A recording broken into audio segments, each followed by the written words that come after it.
let's start with this first question. I think there's a customer looking to sell the market already. So let's put it up. Yeah, I think this is a question from Ms. April. Is the market already in presumptive or irrational exuberance? Diba? Sabi nga nila, you sell during that time. So, madam? I wouldn't say naman exuberant. Pero, yeah. I mean, I'm not that alarmed. But a bit on the high side, you know. Yun lang. Oh, okay, ganito. So, aside from the fact that we're close to the high end of the PE ratio, our target for the PSEi, we shared before, is around 7,000. So, we're, konti na lang, nandun na tayo, di ba? So, so yun lang naman sa akin. Medyo, kumbaga, naging masyado tayong optimistic. My worry is, what if we encounter some negative surprises, negative news? So, how will the market take it? I'm just worried that if some bad news comes out na what we're expecting, of course, when you're expecting a turnaround in the economy, it means that fourth quarter has to be better than third quarter and the first quarter has to be better than fourth quarter. And what if it isn't that way? What if it just stays this way? Then, you know, I'm just worried that the market or stocks might feel so low. Okay.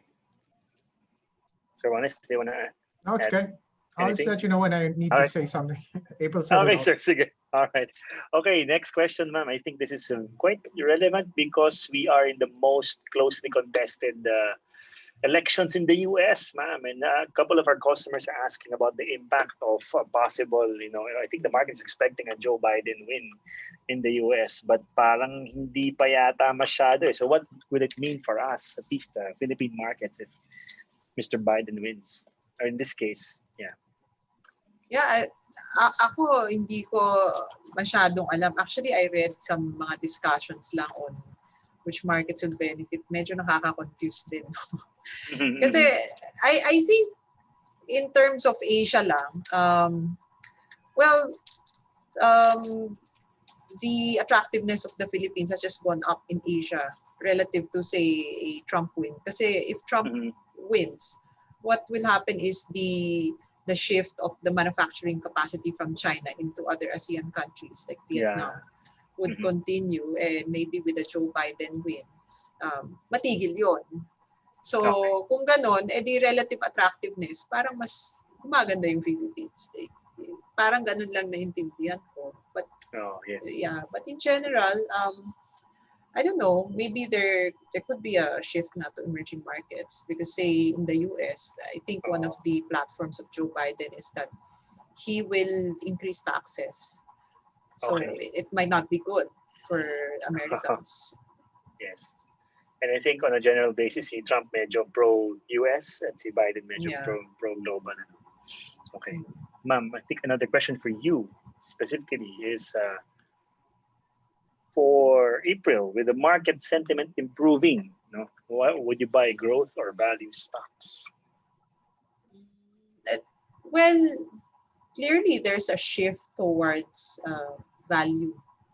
No, I mean, I'm not exactly thrilled, but not exactly value. But when I say value, it's more like a shift towards traditional stocks or the laggards, which would be the likes of consumers, property stocks, you know.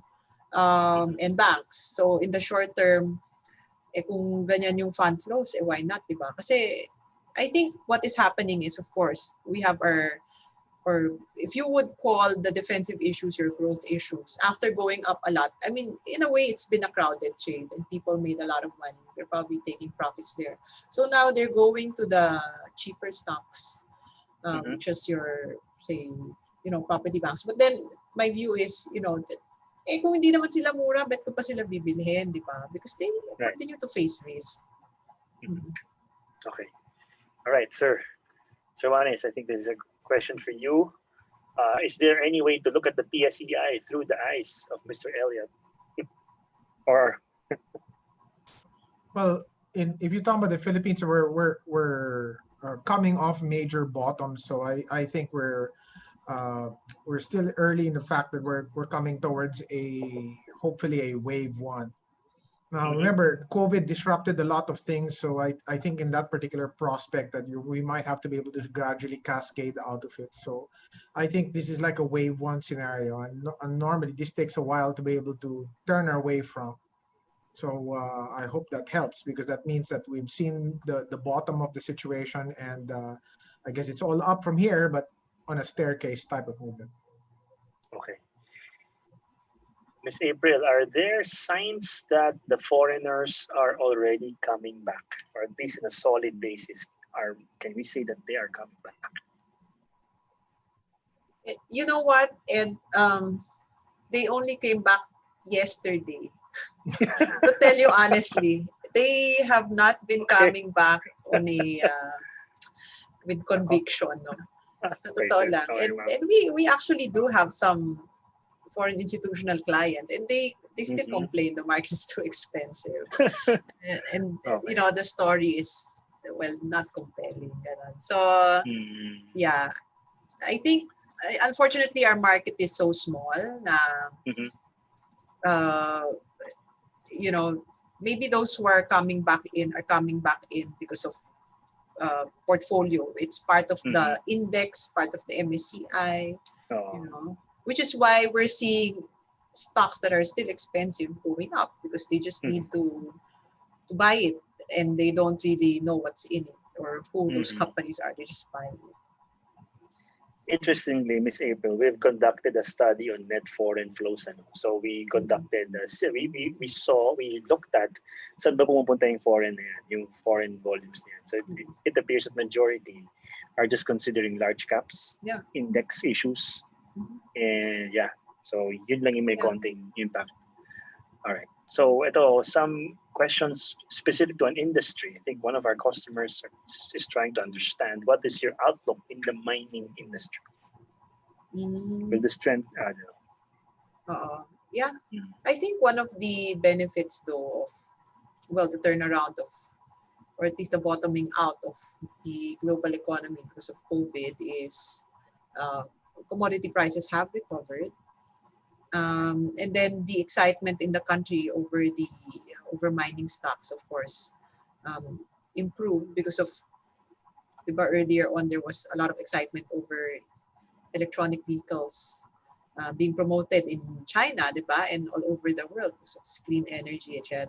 So of course you need nickel, and with Indonesia is also continuing with a ban on the exports, and then aside from that, our own DOF is saying, well, we will sell some mining assets to, diba? To raise some tax revenues, and then yun nga yung, yung exploration. So some of our mining companies also own shares in the exploration companies in the Philippine Sea, no? So I think, one of our customers are actually asking any insights natin on PXP, because I think this is one of the companies that are going up because of that exploration news.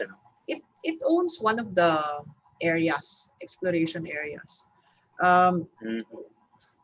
Actually, our chairman, he always shares this chart of mining stocks, where initially there is a surge in the price because of excitement. Usually, if a mining company finds gold, diba, or strikes oil, similar yan, aakyat yan na malaki. And then, of course, the thing is, even if you do strike oil, it takes a long time. So, ganun din sa paghanap ng oil. It takes a long time for you to actually strike oil. So, most likely, after it goes up, it will go down until they really do strike oil and they are able to extract the oil. And then it will go up again. Yan yung junior mine ni boss. Yeah. Yes. We can speculate. Then pag lumabas yung oil, benta mo na. No, kasi matagal matagal. I mean, it takes a long time to search for oil and extract the oil. You need a lot of money. Okay. I think ito kay Mr. Barredo. Is conversion if I may already... just inject, Sorry.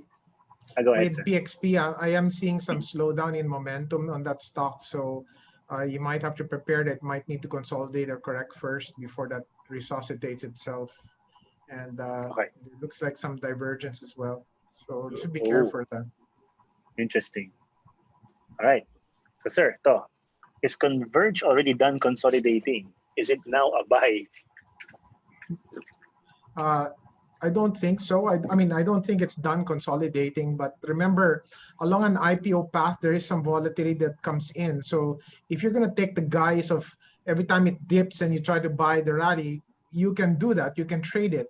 Remember, we've not gone through an accumulation phase on Converge yet. That comes way later.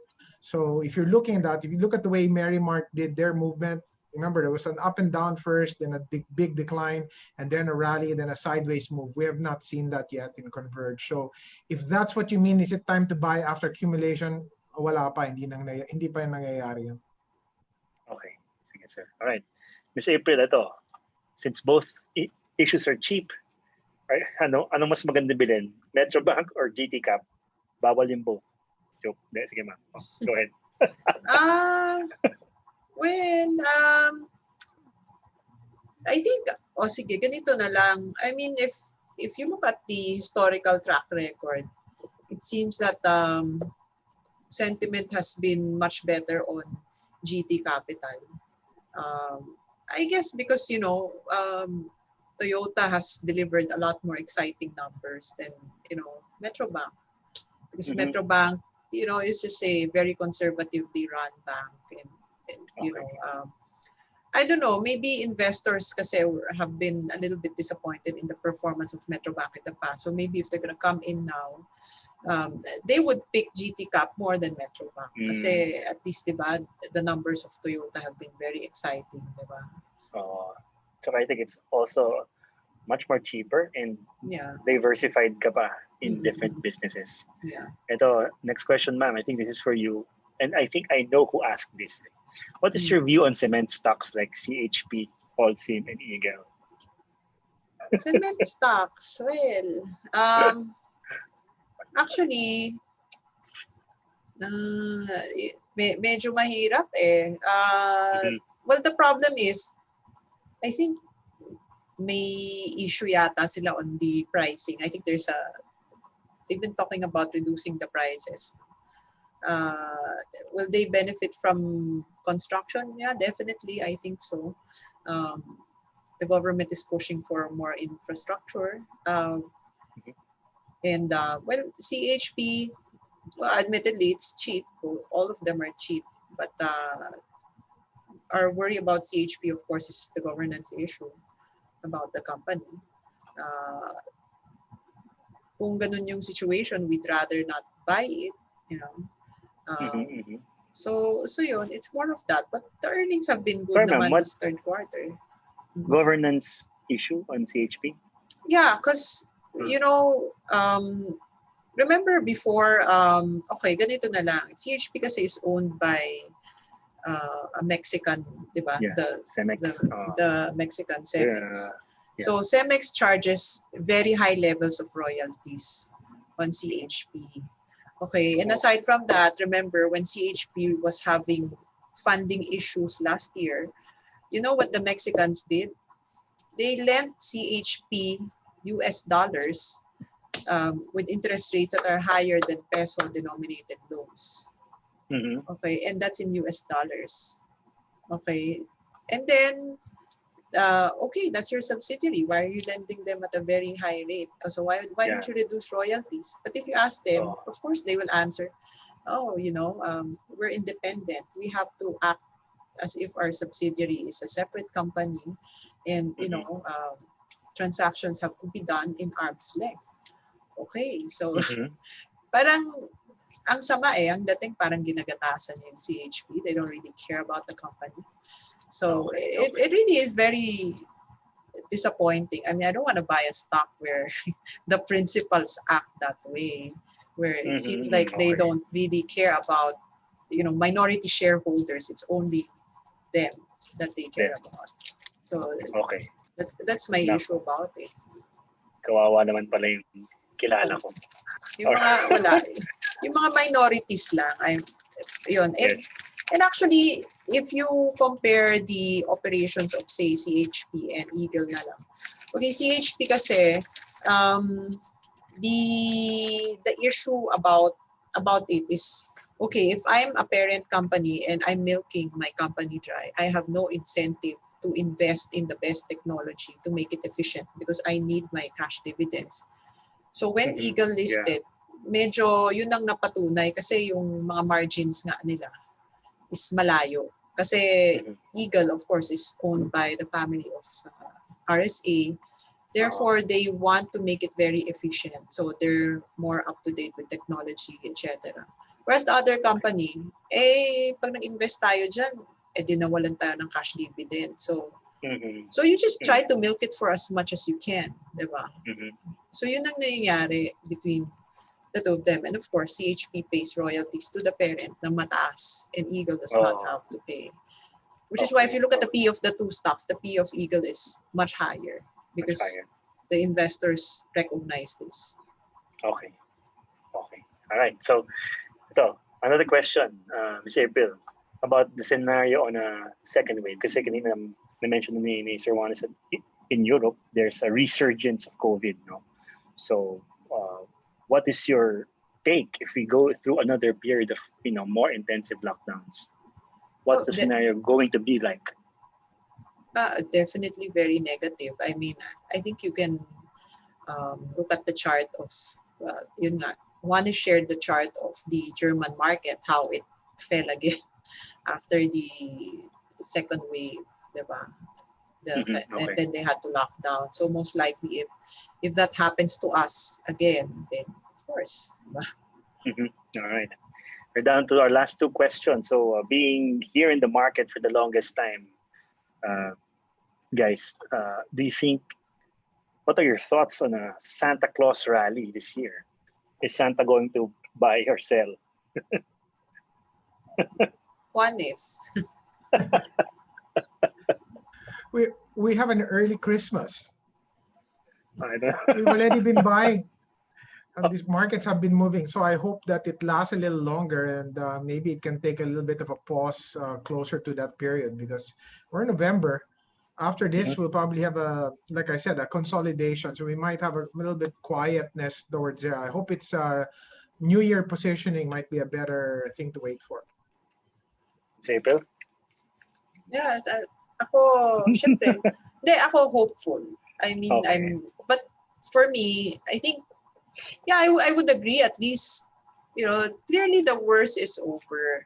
Sa akin lang, I don't want to chase after stocks that are too expensive because although the worst is over, I don't think we are at a position where we can justify re-rating to more expensive valuations because our recovery is very slow. Okay. All right. So our last question, Sir Juanis and Miss April. Given the current market conditions, do you A, buy or B, sell? Sir Juanis, let's start with you. I'm looking to do some profit taking first. All right. So it's B. Sell first, then. Miss April? Yeah, napaka-bearish ng presentation ko. Siyempre, I'd be selling, but, that said, when the market goes down or corrects, I'd be buying. Okay, so my issue is more of valuation issue rather than fundamentals because I admit, yes, the market is recovering, but the reason why I'm viewing it from a half-empty position is because it's not cheap. So I don't think the price is warranted. All right. Okay. Thank you very much, Sir Juanis and Miss April Tan.